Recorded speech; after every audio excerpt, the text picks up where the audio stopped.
ओम नमो भगवते वासुदेवाय। प्रस्तुत है श्रीमद् भगवद गीता का 9वां अध्याय, परम गुह्य ज्ञान। श्लोक संख्या 3 और 4। श्लोक संख्या 3 इस तरह है। आश्रद्धानाः पुरुषा धर्मस्यास्य परन्तप अप्राप्य माम निवर्तन्ते मृत्यु संसार वर्तमनि। इसका अर्थ है,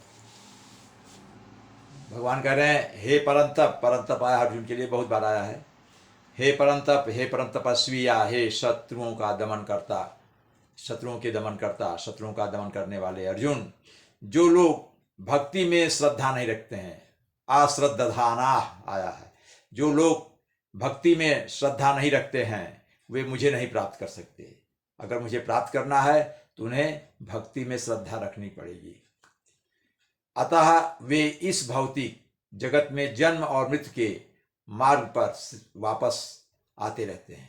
जो श्रद्धा से मेरी भक्ति नहीं करता है या भक्ति में मेरी श्रद्धा नहीं रखता है, तो वे इस भौतिक संसार में उनका जन्म और मरण बार बार होता रहेगा। वे मुझको नहीं प्राप्त कर पाएंगे, मोक्ष धाम को नहीं प्राप्त पाएंगे, मुझ परम धाम को नहीं प्राप्त कर सकते। ये इसका अर्थ है। शब्दों का अर्थ देखते हैं।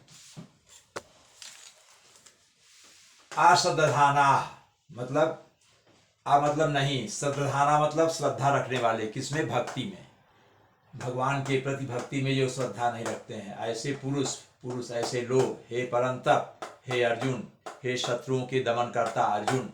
धर्मस्यास में दो शब्द हैं, धर्मस्यास। अस मतलब जिसका, धर्मस धर्म के प्रति, धर्म के प्रति श्रद्धा नहीं है, ऐसे लोग जो हैं वे, हे अर्जुन, अप्राप्त मतलब प्राप्त ना करके, मतलब नहीं, विपरीत अर्थ में हो जाए। प्राप्त मतलब प्राप्त करके, नहीं प्राप्त करके, माम मुझे, निवर्तन्ते वापस आ जाते हैं, मृत्यु संसार वर्तमानी, मृत्यु संसार में, वर्तमान मतलब वर्तमान मृत्यु संसार में, मृत्यु रूपी संसार में, या मृत्युलोक में, इस मृत्युलोक में, वर्तमान मृत्युलोक में, मृत्यु संसार में मुझको ना पा करके पुनः वापस आ जाते हैं और बार बार उनका ऐसे आना जाना लगा रहेगा, अर्थात उनको मोक्ष नहीं मिलेगा। अगला श्लोक है, चौथा श्लोक। मया ततम इदम सर्वम जगद व्यक्त मूर्तिना मतिस्थानि सर्वभूतानि नाचाहम तेषु अवस्थितः। इसका अर्थ है, भगवान आगे कह रहे हैं, यह संपूर्ण जगत, ये जो दृश्य जगत है, जो दिखाई दे रहा है, ये मेरे अव्यक्त रूप द्वारा व्याप्त है।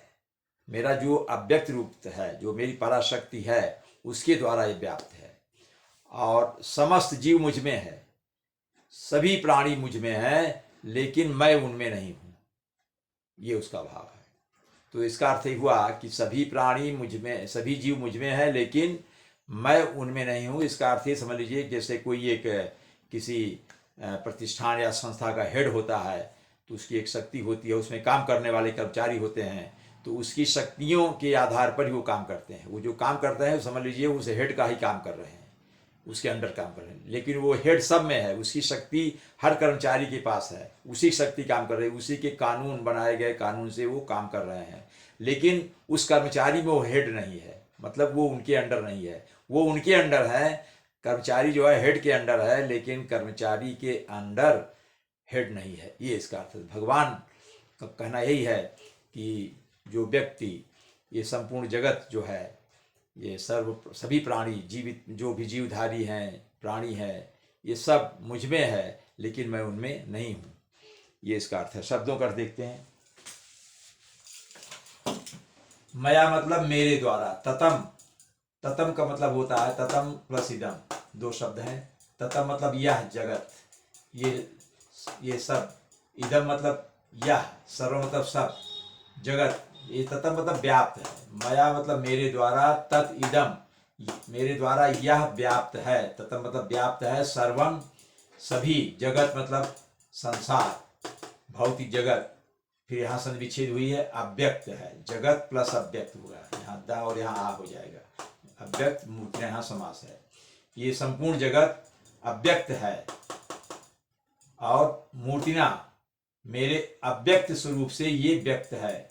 सब संसार व्याप्त है मूर्तिना मेरे स्वरूप से, मेरे अव्यक्त स्वरूप से, मेरे अव्यक्त स्वरूप से यह संसार व्याप्त है। मत स्थानी, मत स्थान मतलब मुझ में, मत स्थान मतलब मुझ में मतलब भगवान कृष्ण में।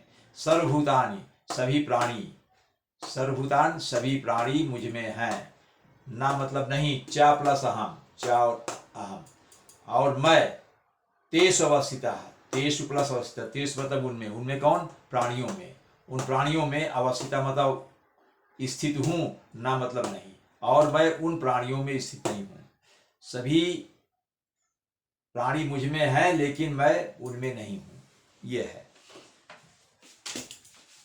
ओम नमो भगवते वासुदेवाय।